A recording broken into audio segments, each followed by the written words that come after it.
Man who disappeared ये इतनी बेहतरीन फिल्म है कि इसका विस्तार से विश्लेषण करना बनता है। कहानी की शुरुआत एक अजीब सी अपार्टमेंट बिल्डिंग से होती है। एक रात जेनी अपने मोबाइल में कुछ देखते हुए अपार्टमेंट लौट रही होती है। बिल्डिंग के नीचे पहुंचकर वह अपना मेल बॉक्स चेक करने लगती है। तभी उसे अचानक महसूस होता है कि उसके पीछे कोई खड़ा है। वह तुरंत मुड़कर देखती है, लेकिन वहाँ कोई नहीं होता। वह खुद को समझाती है कि शायद वह बेवजह डर रही है और फिर से मेल बॉक्स देखने लगती है। लेकिन कुछ ही सेकंड बाद उसे दोबारा वही एहसास होता है कि कोई उसके पीछे मौजूद है। इस बार वह फिर मुड़कर देखती है। दृश्य साफ नहीं दिखाया जाता, लेकिन इतना जरूर है कि वह बुरी तरह डर जाती है और जान बचाकर अपने फ्लैट की तरफ भागने लगती है। किसी तरह अपने दरवाजे तक पहुंच तो जाती है, लेकिन डर के मारे उसके हाथ कांप रहे होते हैं। चाबी बार बार लॉक में लगाने की कोशिश करती है, पर चाबी सही जगह नहीं लग पाती। आखिरकार वह एक बार फिर मुड़कर देखती है और तभी सब कुछ खत्म हो जाता है। कुछ पल के लिए चारों तरफ मौत जैसी खामोशी छा जाती है। फिर अचानक लाइट दोबारा जलती है, लेकिन जेनी वहां से अजीब तरीके से गायब हो चुकी होती है। इसके बाद कहानी के मुख्य किरदार जैक की एंट्री होती है। कॉलेज से ग्रेजुएट होने के बावजूद उसे कोई ढंग की नौकरी नहीं मिली, इसलिए वह कुरियर डिलीवरी का काम करके किसी तरह अपना गुजारा कर रहा है। फिर भी वह हर समय थका होने की शिकायत करता रहता है। जैसे ही थोड़ा खाली समय मिलता है, वह मोबाइल निकालकर मिस्ट्री और सस्पेंस वाले उपन्यास पढ़ने लग जाता है। उसे देखकर लगता है कि अगर यही हाल रहा तो एक दिन उसकी नौकरी भी चली जाएगी। लेकिन जैक की एक खासियत है, उसकी ऑब्जर्वेशन पावर बहुत तेज है। वह छोटी से छोटी चीज भी तुरंत नोटिस कर लेता है और उसे रहस्य व जासूसी कहानियां पढ़ने का भी बहुत शौक है। उसका एक वरिष्ठ सहकर्मी अराकावा, जो एक लेखक बनना चाहता है, अक्सर जैक को अपनी लिखी हुई वेब उपन्यास पढ़ने के लिए देता है और उसके रिएक्शन का इंतजार करता है। लेकिन जैक हर बार सिर्फ हाँ कह देता है और घर जाकर उसे कभी नहीं पढ़ता। वह हमेशा स्पाई टेंसी नाम का एक ही उपन्यास पढ़ता रहता है। एक दिन जैक की ड्यूटी उसी इलाके में लगती है जहां वही अपार्टमेंट मौजूद है जिसमें जेनी अजीब तरीके से गायब हुई थी। कुछ ही दिनों में जैक वहां रहने वाले लगभग सभी लोगों के बारे में अपनी अलग अलग राय बना लेता है। जैसे 201 नंबर वाले फ्लैट में रहने वाले माकिस्का को देखकर उसे लगता है कि ऊपर से वह बेहद सभ्य और अनुशासित व्यक्ति है, लेकिन असल में वही नोटिस बोर्ड पर तलाश किया जा रहा व्यक्ति हो सकता है जो कूड़े को सही तरीके से अलग अलग करके नहीं फेंकता, क्योंकि जैक उसे एक बार गलत तरीके से कूड़ा फेंकते हुए देख चुका था। वहीं 205 नंबर वाले फ्लैट में रहने वाली कोमिया को जब पहली बार पार्सल देने गया तो उसे देखकर वह काफी प्रभावित हो गया। उसे शक होने लगा कि यही लड़की उसके पसंदीदा उपन्यास स्पाई टेंसई की लेखिका हो सकती है, क्योंकि पार्सल देते समय उसने कमरे के अंदर झांका था जहां कंप्यूटर स्क्रीन पर उसी उपन्यास का 157वां पेज खुला हुआ था। हालांकि इन लोगों की असली पहचान से जैक का कोई लेना देना नहीं था। उसका काम सिर्फ समय पर पार्सल पहुंचाना था। लेकिन एक दिन वही समस्या सामने आ गई जिससे हर डिलीवरी बॉय परेशान रहता है। 203 नंबर वाले फ्लैट का निवासी घर पर नहीं था। जैक ने कई बार फोन किया, लेकिन किसी ने कॉल नहीं उठाई। उसे याद आया कि इस फ्लैट में रहने वाला आदमी लगभग कभी घर पर मिलता ही नहीं था और हर बार कई बार फोन करना पड़ता था। असल वजह यह थी कि इसी फ्लैट में पहले जेनी रहती थी, जो कुछ हफ्ते पहले अजीब तरीके से गायब हो चुकी थी। आखिरकार 4-5 बार कॉल करने के बाद फोन उठता है। दूसरी तरफ मौजूद आदमी गुस्से में कहता है कि वह घर पर नहीं है और पार्सल दरवाजे के बाहर छोड़ने को कहता है। लेकिन जैक नया डिलीवरी बॉय नहीं था। उसकी कंपनी के नियम के मुताबिक पार्सल किसी भी हालत में दरवाजे के बाहर नहीं छोड़ा जा सकता था। उसे सीधे रिसीवर के हाथ में देना जरूरी था। आखिर दोनों की बात तय होती है कि पार्सल की डिलीवरी अगले दिन यानी 12 मार्च की सुबह 8 बजे से 10 बजे के बीच होगी। उधर दोपहर में जब काम कम था तो अराकावा फिर से जैक को अपना लिखा हुआ उपन्यास पढ़ने के लिए मनाने लगा, लेकिन जैक को उसमें बिल्कुल दिलचस्पी नहीं थी। उल्टा वह स्पाई टेंसई उपन्यास की तारीफ करने लगा और उसमें मौजूद तरह तरह की चालों और ट्रिक्स के बारे में बताने लगा। दोनों अपनी अपनी बात पर अड़े रहे, कोई भी एक दूसरे को मना नहीं पाया। अगले दिन सुबह जैक काम में इतना व्यस्त रहा कि उसे 203 नंबर वाले फ्लैट में रहने वाले आदमी के पार्सल की याद ही नहीं रही। ऊपर से जिस कागज पर उसने डिलीवरी का समय लिखा था वह भी कहीं खो गया था। जब तक वह वहां पहुंचा तब तक दोपहर हो चुकी थी। जैसा कि होना ही था, फ्लैट में कोई मौजूद नहीं था। उसने फोन किया तो दूसरी तरफ वाले आदमी ने उल्टा उसे डांट दिया। अब पार्सल तो हर हाल में डिलीवर करना था, इसलिए जैक सामने वाले की बात मानकर पार्सल नीचे लगे मेल बॉक्स में रखने का फैसला करता है। लेकिन जब वह 203 नंबर वाले मेल बॉक्स को देखता है तो वह पहले से ही पार्सलों और चिट्ठियों से पूरी तरह भरा हुआ था। उसमें कुछ भी रखने की जगह नहीं बची थी। तभी उसकी नजर बगल में लगे 205 नंबर वाले खाली मेल बॉक्स पर पड़ती है। असल में उसके मन में एक और बात चल रही थी। वह एक बार फिर 205 नंबर वाले फ्लैट में रहने वाली लड़की कोमिया से मिलना चाहता था। यही सोचकर वह ऊपर गया ताकि उससे पूछ सके कि क्या वह कुछ समय के लिए 203 नंबर वाले फ्लैट में रहने वाले आदमी का पार्सल पार्सल अपने मेल बॉक्स में रख सकती है। लेकिन जैसे ही वह दूसरी मंजिल पर पहुंचा, उसने देखा कि 205 नंबर वाले फ्लैट के बाहर एक अजनबी आदमी दरवाजे का हैंडल पकड़कर उसे जबरदस्ती खोलने की कोशिश कर रहा है। उसका हुलिया देखकर साफ लग रहा था कि वह कोई सीधा सादा इंसान नहीं है। जैक इतना डर गया कि तुरंत वहां से भागकर नीचे आ गया। नीचे से उसने देखा कि वह अजनबी आदमी सीढ़ियां चढ़कर तीसरी मंजिल की तरफ चला गया। जैक सोचने लगा कि क्या वह अजनबी आदमी भी इसी अपार्टमेंट का रहने वाला है, लेकिन उसने उसे पहले कभी नहीं देखा था। अब ये बात उसके दिमाग में बैठ गई। वह पूरे दिन उसी अजनबी आदमी के बारे में सोचता रहा। कुछ दिन बाद उसे आखिरकार मौका मिल ही गया, जब उसे 301 नंबर वाले फ्लैट में रहने वाली हासिबे दीदी को एक पार्सल डिलीवर करना था। इसी बहाने उसने हासिबे दीदी से उस अजनबी आदमी के बारे में पूछ लिया। हासिबे दीदी ने बताया कि जैक ने उसे देर से देखा था। वह आदमी दरअसल 302 नंबर वाले फ्लैट में रहता है और कुछ ही समय पहले यहाँ रहने आया है, इसलिए वह भी उसके बारे में ज्यादा कुछ नहीं जानती। बस इतना जानती है कि उसका नाम शिमाजाकी है। उसी रात जैक ये पूरी बात अराकावा को बताता है। दोनों को शक होने लगता है कि कहीं वह अजनबी कोई सनकी या पीछा करने वाला आदमी तो नहीं। जैक तो तुरंत पुलिस के पास जाने की बात कहता है, लेकिन अराकावा उसे रोक देता है। वह समझाता है कि फिलहाल उनके पास सिर्फ शक है, कोई ठोस सबूत नहीं। ऐसे में पुलिस भी शायद उनकी बात को गंभीरता से नहीं लेगी, इसलिए पहले कुछ पक्के सबूत इकट्ठा करना जरूरी होगा। समस्या यह थी कि 302 नंबर वाले फ्लैट में रहने वाले अजनबी आदमी के नाम कभी कोई पार्सल आता ही नहीं था, इसीलिए जैक के पास वहां जाने का कोई बहाना नहीं था। लेकिन उसने ठान लिया था कि चाहे कुछ भी हो जाए, वह उस अजनबी आदमी की असलियत जरूर पता लगाएगा। जब कोई मौका नहीं मिला तो उसने खुद ही एक मौका बना लिया। एक दिन अपनी सारी डिलीवरी पूरी करने के बाद वह सीधे 302 नंबर वाले फ्लैट के दरवाजे पर पहुंच गया। दरवाजा खुलते ही उसने झूठ बोल दिया कि वह एक सर्विस चेक के सिलसिले में आया है, लेकिन सामने वाले अजनबी आदमी ने तुरंत कह दिया कि उसने ऐसी कोई सर्विस बुक ही नहीं की। यह सुनते ही जैक ने बिना देर किए नया बहाना बना दिया कि शायद पता दर्ज करने में कोई गलती हो गई होगी। इसी बातचीत के दौरान ही जैक को पता चलता है कि उस अजनबी आदमी का नाम शिमाजाकी है। आधी बातचीत होने के बाद शिमाजाकी को शक हो जाता है और वह तुरंत दरवाजा बंद करने की कोशिश करता है, लेकिन जैक बिना डरे दरवाजे को बंद नहीं होने देता और उसे जबरदस्ती पूरा खोल देता है। जैसे ही जैक की नजर अंदर पड़ती है, वह पूरी तरह चौंक जाता है। पूरा कमरा तरह तरह के निगरानी और सुनने वाले उपकरणों से भरा हुआ था। यह देखकर उसके दिमाग में तरह तरह की बातें आने लगी। उसे लगा कि कहीं यह कोई खतरनाक सीरियल किलर या सन की अपराधी तो नहीं। डर के मारे जैक वहां से सीधे 205 नंबर वाले फ्लैट की ओर दौड़ पड़ता है। वह देखना चाहता था कि कोमिया सुरक्षित है या नहीं। दरवाजा खुला तो कोमिया बिल्कुल ठीक थी। अब जैक के पास उससे बात करने का कोई बहाना नहीं था, इसलिए उसने खुद को स्पाई टेंसई का बड़ा प्रशंसक बताते हुए कोमिया से पूछा कि क्या वही उस उपन्यास की लेखिका है। साथ ही वह कोमिया को यह भी बताता है कि उसने सुना है इन दिनों इस इलाके में एक संदिग्ध आदमी घूम रहा है। ये सुनते ही कोमिया के चेहरे के भाव बदल जाते हैं। ऐसा लगता है जैसे वह कुछ कहना चाहती हो, लेकिन काफी देर सोचने के बाद भी वह चुप ही रहती है। उसका यह अजीब व्यवहार जैक की तेज नजर से छिप नहीं पाता। आखिर उसकी ऑब्जर्वेशन पावर बेहद कमाल की थी। उसी रात जैक दिन भर हुई हर बात अराकावा को बताता है। सब कुछ सुनने के बाद अराकावा को भी यकीन होने लगता है कि मामला सचमुच संदिग्ध है, लेकिन वह समझाता है कि अभी पुलिस के पास जाने लायक कोई ठोस सबूत नहीं है, इसलिए पहले और जानकारी जुटानी होगी। अगले ही दिन जैक 303 नंबर वाले फ्लैट में रहने वाले आदमी के लिए एक पार्सल लेकर आता है। जैक तुरंत सोचता है कि यही सही मौका है। डिलीवरी के बहाने वह 302 नंबर वाले फ्लैट में रहने वाले शिमाजाकी के बारे में कुछ जानकारी निकाल सकता है। लेकिन जैसे ही दरवाजा खुलता है, अंदर से एक दाढ़ी वाला आदमी घबराया हुआ आता है। उसके चेहरे पर डर साफ दिखाई दे रहा था। वह बड़बड़ाते हुए बार बार यही कह रहा था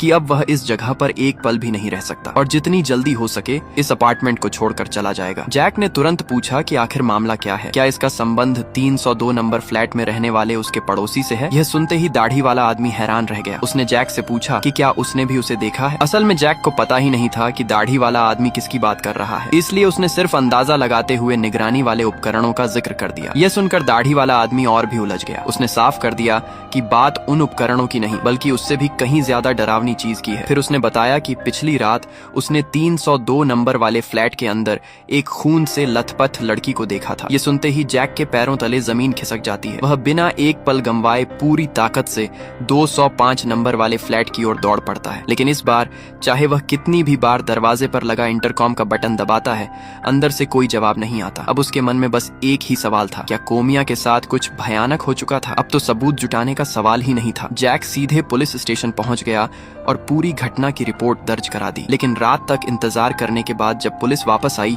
तो उन्होंने कहा कि वह बेवजह ज्यादा सोच रहा है। उन्होंने बताया कि 302 नंबर वाले फ्लैट में रहने वाला शिमाजाकी कोई अपराधी नहीं बल्कि एक स्ट्रगलिंग कॉमेडियन है। उसके खिलाफ उन्हें कुछ भी संदिग्ध नहीं मिला। इतना ही नहीं, वह अपार्टमेंट पहले से ही लोगों के गायब होने वाला अपार्टमेंट के नाम से बदनाम है और खास तौर पर 302 नंबर वाले फ्लैट को तो लोग मनहूस या भूतिया कमरा मानते हैं। शिमाजाकी भी वहाँ किसी अपराध की वजह से नहीं बल्कि एक टीवी कार्यक्रम की शूटिंग के लिए रह रहा था। कुछ पल के लिए जैक को भी लगा कि शायद वह सचमुच ज्यादा सोच रहा था, लेकिन तभी उसे दाढ़ी वाले आदमी की बात याद आती है। उसने तो साफ कहा था कि पिछली रात उसने 302 नंबर वाले फ्लैट के अंदर एक खून से लथपथ लड़की को देखा था। ये बात सुनकर पुलिस झुंझला जाती है। उनका कहना था कि जब पूरा इलाका उस फ्लैट को भूतिया मानता है तो हो सकता है उसने किसी भूत प्रेत को ही देख लिया हो। कुल मिलाकर पुलिस ने उसकी शिकायत को गंभीरता से नहीं लिया और उसे वापस भेज दिया। जैक ने पूरी बात अराकावा को बताई, लेकिन अराकावा को इसमें कुछ भी अजीब नहीं लगा। उसका कहना था कि दुनिया में बहुत सी ऐसी घटनाएं होती हैं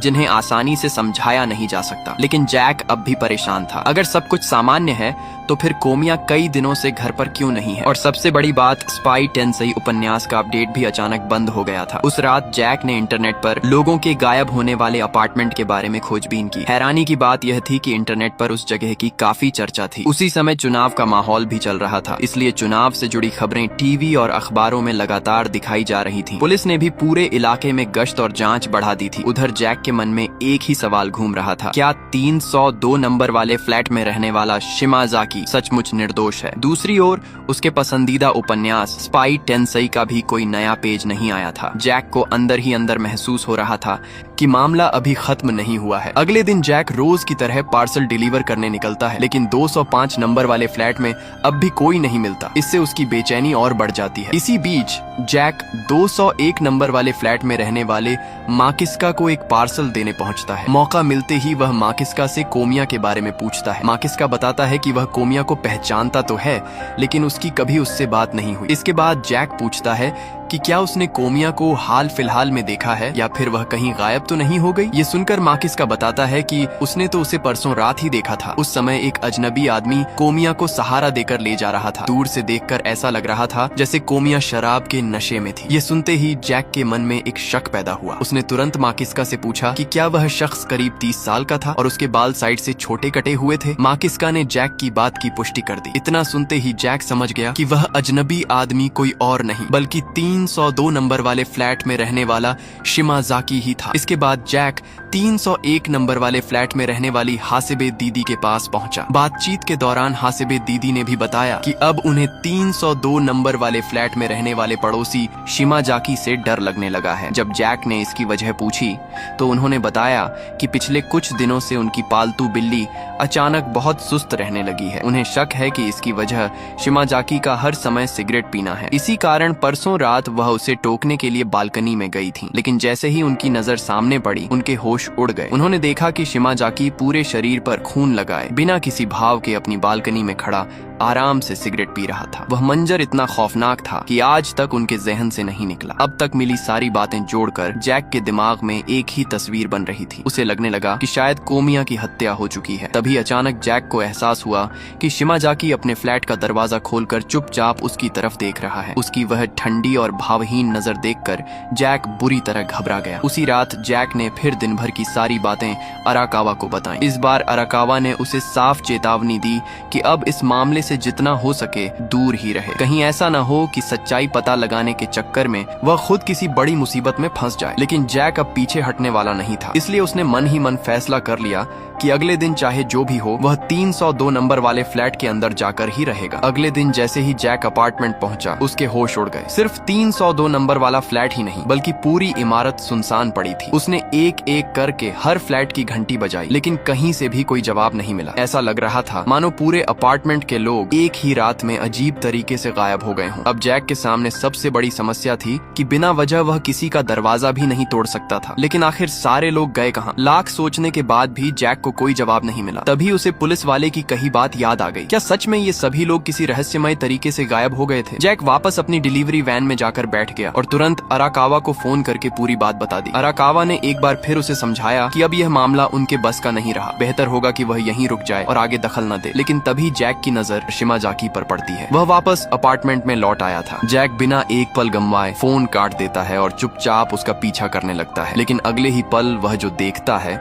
उससे उसके होश उड़ जाते हैं। शिमाजाकी अपने फ्लैट की तरफ नहीं जाता, बल्कि सीधे 205 नंबर वाले फ्लैट में घुस जाता है। ये देखकर जैक का दिल जोर जोर से धड़कने लगता है। फिर भी वह हिम्मत जुटाकर उसके पीछे अंदर चला जाता है। कमरे के अंदर अंधेरा था और चारों तरफ सन्नाटा पसरा हुआ था, लेकिन जैसे ही जैक अंदर कदम रखता है उसे अपनी सबसे बड़ी गलती का एहसास हो जाता है। असल में शिमाजाकी पहले से जानता था कि जैक उसका पीछा कर रहा है। जैसे ही जैक अंदर आता है, शिमाजाकी पीछे से उसके सामने आ जाता है। जैक गुस्से में शिमाजाकी से पूछता है कि वह कोमिया के फ्लैट में क्या कर रहा है और उसने कोमिया के साथ क्या किया है, लेकिन शिमाजाकी एक भी शब्द नहीं बोलता। वह बस चुपचाप जैक को घूरता रहता है। तभी अगले ही पल दरवाजे के पीछे से कोमिया बिल्कुल सुरक्षित बाहर आ जाती है। यह देखकर जैक पूरी तरह सन्न रह जाता है। उसके लिए समझ पाना मुश्किल था कि आखिर यहाँ चल क्या रहा है। तभी अचानक कमरे का दृश्य बदलता है। जैक का वरिष्ठ सहकर्मी अराकावा भी वहाँ पहुँच चुका था। दरअसल फोन अचानक कट जाने के बाद उसे जैक की चिंता होने लगी थी, इसलिए वह भी बिना देर किए सीधे अपार्टमेंट पहुँच गया। अब जब सभी लोग एक ही जगह मौजूद थे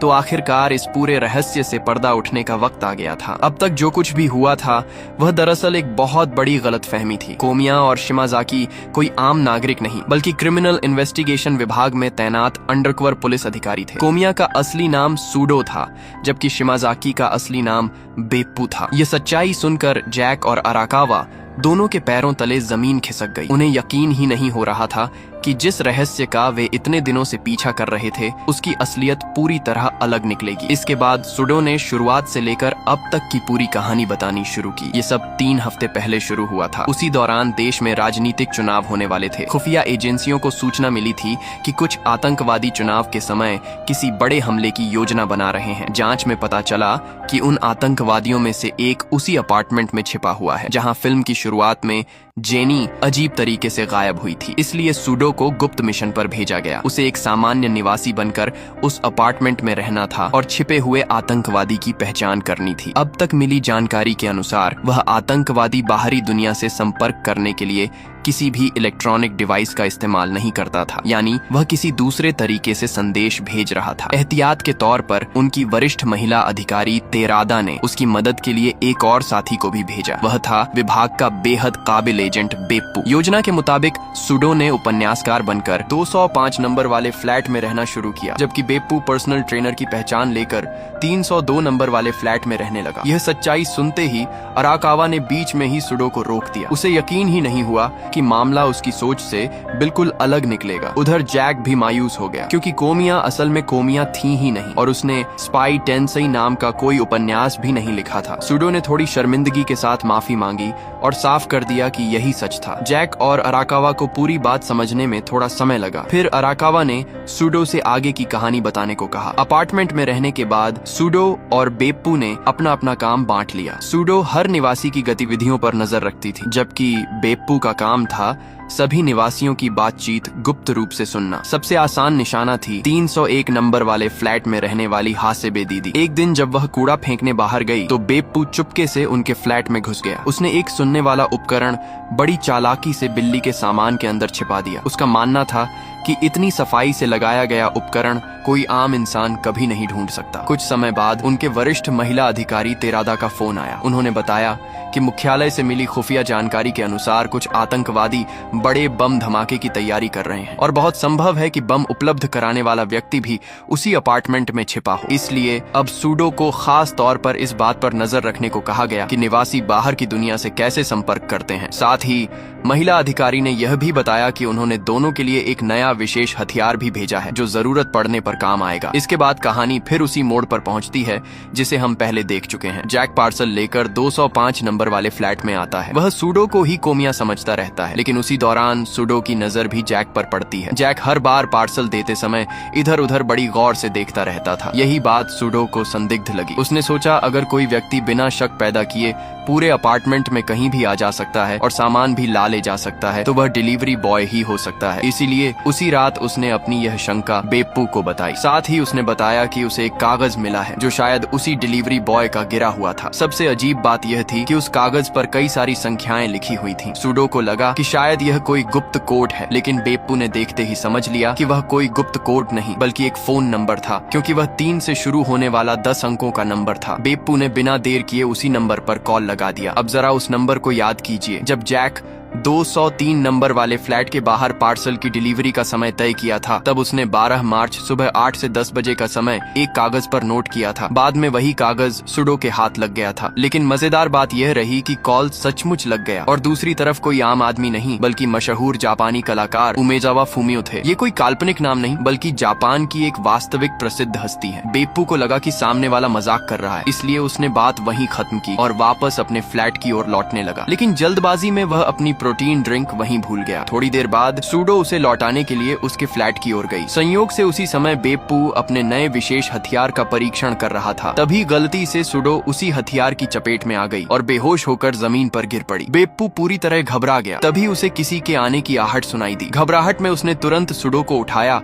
और कमरे के अंदर ले गया। यही वह घटना थी जिसे बाद में माकिस्का ने जैक को बताया था। यानी जिस घटना को जैक अपहरण समझ रहा था वह दरअसल एक हादसा था। लेकिन गलतफहमियां यहीं खत्म नहीं हुई। कुछ दिनों बाद बेप्पू को पता चला कि उसने जो 301 नंबर फ्लैट में सुनने वाला उपकरण लगाया था उसे किसी ने निकाल दिया है। उसे अपनी तकनीक पर पूरा भरोसा था। इतनी सफाई से लगाए गए उपकरण को कोई आम इंसान नहीं ढूंढ सकता था। इसलिए उसके मन में पहला शक हासेबे दीदी पर गया। उसे लगा कि शायद वही आतंकवादियों से जुड़ी हो सकती है। घबराकर वह तुरंत 205 नंबर वाले फ्लैट के पास पहुंचा ताकि सुडो से इस बारे में बात कर सके। लेकिन उस समय सुडो अपने वरिष्ठ महिला अधिकारी को रिपोर्ट दे रही थी, इसलिए उसने दरवाजा नहीं खोला। इसी दौरान दरवाजा खटखटाते हुए बेप्पू को जैक ने देख लिया था। यहीं से जैक को उस पर शक होना शुरू हुआ। जब सुडो बाद में बाहर निकली तब तक जैक वहां से जा चुका था। इसके बाद सुडो ने बताया कि उनके वरिष्ठ महिला अधिकारी ने उस फोन नंबर की भी जांच करवाई थी। वह सचमुच उमेजावा फूमियो का ही नंबर निकला। इसलिए साफ था कि जैक का आतंकवादियों से कोई संबंध नहीं था। लेकिन महिला अधिकारी का मानना था कि असली शक अभी भी जैक पर ही जाता है, क्योंकि जैक भी हाल ही में इस इलाके में ड्यूटी पर लगाया गया था, इसलिए उस पर नजर रखना जरूरी था। इसके बाद बेप्पू ने दोबारा एक योजना बनाई। वह पर्सनल ट्रेनर बनकर फिर से हासेबे दीदी के फ्लैट में पहुंचा और मौका मिलते ही नया सुनने वाला उपकरण दोबारा लगा दिया। यहीं से एक और गलतफहमी की शुरुआत हुई। उसी समय के बाद से हासेबे दीदी की पालतू बिल्ली सुस्त रहने लगी। शायद उसने कोई गंदी या खराब चीज खा ली थी। लेकिन हासेबे दीदी को लगा कि इसकी वजह 302 नंबर वाले फ्लैट में रहने वाला पड़ोसी शिमाजाकी है। उधर बेप्पू ने अभी अभी नया उपकरण लगाया ही था कि तभी जैक वहां पहुंच गया। बेप्पू चाहता था कि किसी तरह उसे जल्दी से वहां से भेज दे, लेकिन जल्दबाजी में जैक की नजर कमरे के अंदर रखे निगरानी और सुनने वाले उपकरणों पर पड़ गई। यही वह घटना थी जिसके बाद जैक को पूरा यकीन हो गया कि शिमाजाकी कोई खतरनाक अपराधी है। उस रात इसी बात को लेकर सुडो और बेप्पू के बीच जबरदस्त बहस छिड़ गई। सुडो का कहना था कि उन्हें अभी अभी शक हुआ था कि इस अपार्टमेंट में कुछ गड़बड़ है, लेकिन बेप्पू ने लापरवाही में सामने वाले को उनके निगरानी वाले उपकरण ही दिखा दिए। अगर उनकी पहचान उजागर हो गई तो पूरा मिशन खतरे में पड़ जाएगा। इतना ही नहीं, जिस अपराधी को पकड़ने के लिए वे यहाँ आए थे, अगर वह भाग निकला तो इसकी जिम्मेदारी कौन लेगा। दोनों की बहस अभी चल ही रही थी कि तभी दरवाजे पर दस्तक हुई। बेप्पू ने जैसे ही दरवाजा खोला, सामने 303 नंबर वाले फ्लैट में रहने वाला दाढ़ी वाला पड़ोसी खड़ा था। वह सिर्फ रात में हो रहे शोर की शिकायत करने आया था, लेकिन बदकिस्मती से उसकी नजर भी कमरे के अंदर रखे निगरानी वाले उपकरणों पर पड़ गई। अब बेप्पू के पास कोई दूसरा रास्ता नहीं था। उसने तुरंत एक झूठी कहानी बना दी। उसने कहा कि वह असल में कोई अपराधी नहीं बल्कि सिर्फ एक स्ट्रगलिंग कॉमेडियन है जो एक टीवी कार्यक्रम के लिए पैरानॉर्मल घोस्ट हंटिंग शो की तैयारी कर रहा है। और क्योंकि यह कमरा लोगों के मुताबिक भूतिया है, इसलिए वह यहाँ रहकर अलौकिक घटनाओं की जांच कर रहा है। ये सारे उपकरण भी उसी जांच के लिए लगाए गए हैं। लेकिन दाढ़ी वाले आदमी को उसकी बात पर जरा भी भरोसा नहीं हुआ, जिसके बाद बेप्पू अपनी इस झूठी कहानी को बचाने के लिए और भी अजीब अजीब और बेतुके बहाने बनाने लगा। अपनी बात पर यकीन दिलाने के लिए बेप्पू ने कहा कि इस कमरे में अक्सर अजीब अजीब आवाजें सुनाई देती हैं। इतना ही नहीं, उसने दाढ़ी वाले आदमी से कहा कि अगर उसे यकीन नहीं है तो वह खुद सुन सकता है। इतना कहते ही अंधेरे में छिपी सुडो भी उसका साथ देने लगी और तरह तरह की डरावनी आवाजें निकालने लगी। दाढ़ी वाला आदमी अभी पूरी तरह यकीन भी नहीं कर पाया था कि तभी बेप्पू ने एक और कहानी गढ़ दी। उसने दावा किया कि इस कमरे में खून से लथपथ एक लड़की का भूत भी दिखाई देता है। यह सुनते ही सुडो ने लाल रंग की प्रोटीन ड्रिंक अपने पूरे शरीर पर उड़ेल ली और अंधेरे में भूत की तरह घूमने लगी। यह नजारा देखते ही दाढ़ी वाला आदमी डर के मारे वहां से भाग खड़ा हुआ। उसके जाते ही सुडो ने बेप्पू की जमकर क्लास लगा दी। उधर बेप्पू झल्लाकर बालकनी में सिगरेट पीने चला गया। संयोग से उसी समय हासिबे दीदी ने उसे देख लिया। यानी अब तक जो भी हुआ था वह सिर्फ गलत फहमियों का सिलसिला था। इसके बाद वही घटनाएं हुई जिन्हें हम पहले जैक की नजर से देख चुके हैं। जैक दाढ़ी वाले आदमी से मिला। दाढ़ी वाले आदमी ने बताया कि उसने 302 नंबर वाले फ्लैट में खून से लथपथ एक लड़की को देखा था। ये सुनते ही जैक घबरा गया और तुरंत पुलिस स्टेशन पहुंचकर पूरी घटना की जानकारी दे दी। जांच के लिए पुलिस तुरंत अपार्टमेंट पहुंची। बेप्पू पहले की तरह इस बार भी उन्हें भूत प्रेत वाली कहानी सुनाकर मामला टालना चाहता था, लेकिन सुडो अब और झूठ बोलना नहीं चाहती थी। इसलिए उसने अपनी असली पहचान उजागर कर पुलिस को पूरे गुप्त मिशन की जानकारी दे दी। क्योंकि यह एक सरकारी गुप्त अभियान था, इसलिए पुलिस अधिकारी सोमा ने भी उनका पूरा सहयोग किया। यही वजह थी कि बाद में पुलिस ने जैक को असली सच्चाई नहीं बताई और सिर्फ समझाकर वापस भेज दिया। इतना सुनते ही जैक को भी सब समझ में आ गया। अब उसे एहसास हुआ कि उस दिन पुलिस उसकी शिकायत को इतनी आसानी से क्यों टाल रही थी। इसके बाद सुडो ने आगे की कहानी बताई। पुलिस के जाने के अगले ही दिन मामला फिर नया मोड़ लेता है। जैक हार नहीं मानता और दोबारा 201 नंबर वाले फ्लैट में रहने वाले माकिस्का और 301 नंबर वाले फ्लैट में रहने वाली हासिबे दीदी से मिलने पहुंचता है। उन दोनों की बातों से उसे दो अहम बातें पता चली। पहली, शिमाजाकी ने कोमिया को सहारा देकर कमरे के अंदर पहुंचाया था और दूसरी, शिमाजाकी खून से सना हुआ बालकनी में बैठकर सिगरेट पी रहा था। इन सब बातों को जोड़कर जैक ने तय कर लिया कि कोमिया की हत्या हो चुकी है, लेकिन दूसरी तरफ कुछ और ही हो रहा था। जैक और हासिबे दीदी की बातचीत को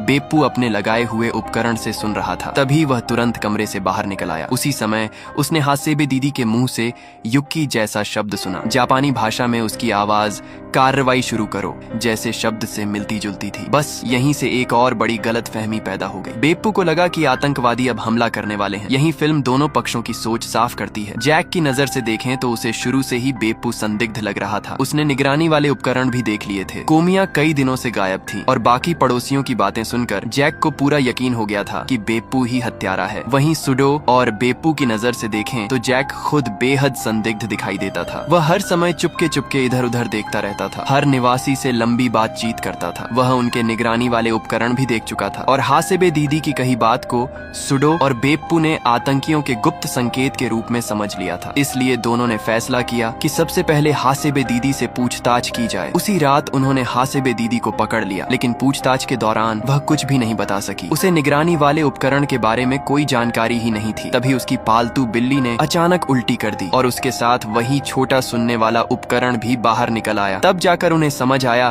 कि उपकरण किसी ने निकाला ही नहीं था, बल्कि बिल्ली ने गलती से उसे निगल लिया था। इसी वजह से वह कई दिनों से बीमार और सुस्त थी। यानी यह भी सिर्फ एक गलत फहमी निकली। अगले दिन हासिबे दीदी अपनी बिल्ली को लेकर पशु अस्पताल चली गई। यही वजह थी कि बाद में जब जैक अपार्टमेंट में पहुंचा तो वहाँ कोई नहीं मिला। उधर दाढ़ी वाला आदमी पहले ही अपार्टमेंट छोड़ चुका था, इसलिए उसका फ्लैट भी खाली था और सुडो व बेप्पू अपने गुप्त मिशन की वजह से किसी के लिए दरवाजा नहीं खोलते थे। अब पूरे अपार्टमेंट में गिने चुने लोग ही बचे थे। एक एक करके सबको शक के दायरे से बाहर करने के बाद आखिरकार शक सिर्फ 201 नंबर वाले फ्लैट में रहने वाले माकिस्का पर गया। सुडो ने उस पर नजर रखनी शुरू कर दी। जल्द ही उसे पता चल गया कि वह हर बार कूड़ा फेंकते समय जानबूझकर कचरे को अलग अलग नहीं करता था। असल में वह बम के पुर्जे कूड़े के अंदर छिपा कर फेंकता था। इसके बाद उसका साथी चुपचाप कूड़े के ढेर से वही सामान निकाल लेता था, क्योंकि गंदे कूड़े पर कोई ध्यान ही नहीं देता। यह तरीका बेहद चालाक था। ये बात समझते ही सुडो ने तुरंत अपने वरिष्ठ महिला अधिकारी तेरादा को सूचना दी। फिर अलग अलग दिशाओं से कार्रवाई करते हुए पूरे आतंकवादी गिरोह को पकड़ लिया गया। इतनी बात सुनकर जैक और अराकावा को लगा कि आखिरकार सारा रहस्य खत्म हो गया। लेकिन तभी जैक की नजर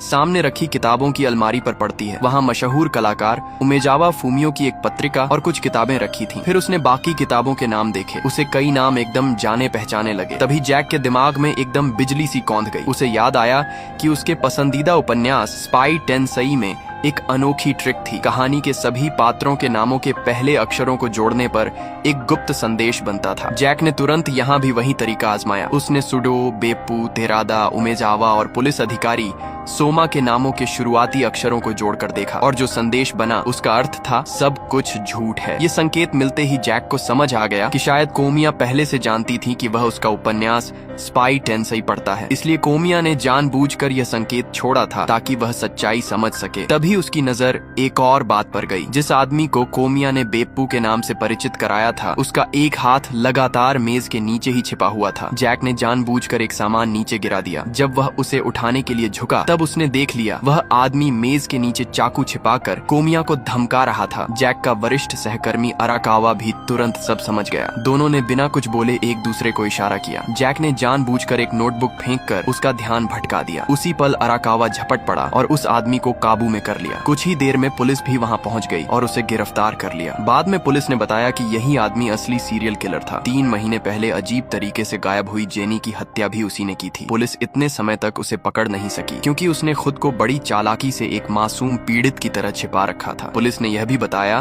कि जैक ने पहले ही हासिबे दीदी और माकिस्का को चेतावनी भरे खत दे दिए थे। इसी वजह से वे समय रहते अपार्टमेंट छोड़कर चले गए और उनकी जान बच गई। असल में जब जैक को शिमाजाकी पर शक हुआ था तभी उसने पार्सल पहुंचाने के बहाने उन दोनों को चेतावनी वाला खत दे दिया था। इससे एक बात तो साफ हो गई, जैक की जासूसी और अनुमान लगाने की क्षमता वाकई काफी मजबूत थी। जहाँ तक दाढ़ी वाले आदमी की बात है वह पहले ही घर बदल चुका था, इसलिए वह भी सुरक्षित था। यानी इस अपार्टमेंट में जेनी के अलावा किसी और की हत्या नहीं हुई थी। लेकिन यह सुनते ही जैक को कुछ अजीब लगा। उसने सोचा अगर किसी और की हत्या ही नहीं हुई तो फिर इतने सारे पुलिस वाले इस अपार्टमेंट में आखिर किस चीज की जांच कर रहे हैं। जैक ने एक पुलिस वाले को आवाज देकर वजह पूछना चाहा, लेकिन किसी ने उसकी तरफ देखा तक नहीं। वह हैरान होकर पुलिस के पीछे पीछे बाथरूम तक चला गया और वहाँ जो उसने देखा उसे देखकर उसके पैरों तले जमीन खिसक गई। बाथ टब में पड़ी लाश उसी की अपनी थी। असलियत यह थी कि जब जैक 205 नंबर के फ्लैट में शिमाजाकी के पीछे पीछे अंदर गया था तभी शिमाजाकी ने पीछे से उस पर हमला कर दिया था। जैक की वहीं मौत हो गई थी। बाद में जब अराकावा वहां पहुंचा तो उस हत्यारे ने कोमिया को बंधक बनाकर पूरी नकली कहानी रच दी। अगर आप फिल्म को दोबारा ध्यान से देखें तो एक दिलचस्प बात समझ आएगी। पूरे समय जब कोमिया वह लंबी कहानी सुना रही होती है जैक लगातार उससे सवाल करता रहता है, लेकिन कोई भी कभी उसके सवालों का जवाब नहीं देता। असल में वह पूरे समय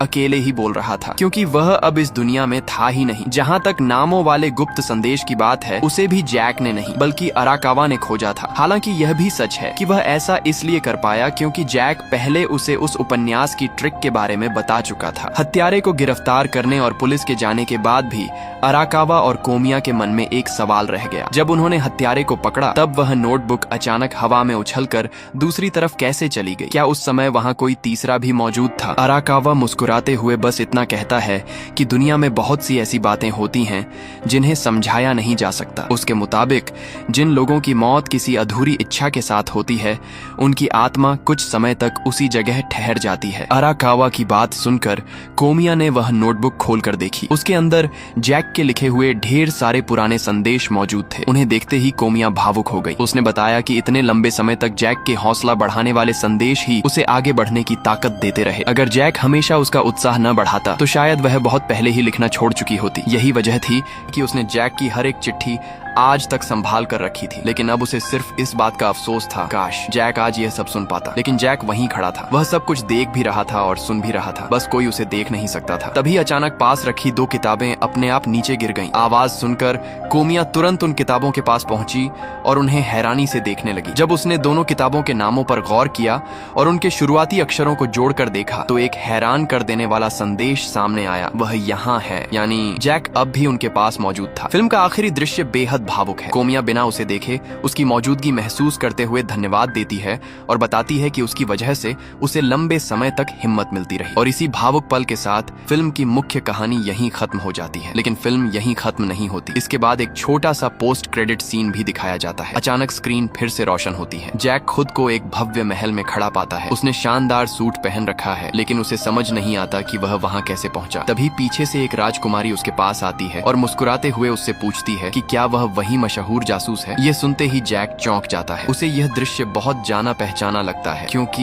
यह तो बिल्कुल स्पाई टेंसेई उपन्यास की शुरुआत जैसा था। यानी मरने के बाद वह सचमुच उसी उपन्यास की दुनिया में पहुंच चुका था और एक जासूस के रूप में नया जीवन पा चुका था। यही फिल्म पूरी तरह समाप्त हो जाती है। अगर पूरी फिल्म की बात करें तो इसकी सबसे बड़ी ताकत इसके लगातार आने वाले ट्विस्ट हैं। हर कुछ देर में कहानी ऐसा मोड़ लेती है कि पहले से बनाई गई सारी थ्योरियां टूट जाती हैं। पहली नजर में कुछ घटनाएं थोड़ी अविश्वसनीय लग सकती हैं, लेकिन ध्यान से देखें तो लगभग हर बात का तर्क कहानी में पहले ही छिपा होता है। जैसे जापान की बढ़ती बुजुर्ग आबादी की वजह से डिलीवरी जैसी नौकरियां ज्यादातर युवाओं के हिस्से आना, या फिर कोमिया का एक वेब नॉवेल लेखक होना जिसकी वजह से वह मौके पर इतनी विश्वसनीय झूठी कहानी गढ़ पाती है। हाँ, अंत में मुख्य किरदार के मर जाने वाला ट्विस्ट थोड़ा बहुत द सिक्स्थ सेंस जैसी फिल्मों की याद जरूर दिलाता है, लेकिन उसके बाद का अंतिम दृश्य कहानी को फिर से जापानी शैली में ले आता है, जहां कठोर वास्तविकता के बाद भी इंसान किसी कहानी, उपन्यास या कल्पना की दुनिया में एक नई शुरुआत पा लेता है। कुल मिलाकर अगर आपको मिस्ट्री, क्लासिक डिटेक्टिव स्टोरी और लगातार आने वाले ट्विस्ट पसंद हैं, तो यह फिल्म जरूर देखने लायक है। अब कहानी खत्म होने का वक्त है। सच्चे दिल से धन्यवाद उन सभी दोस्तों को जिन्होंने अंत तक देखा।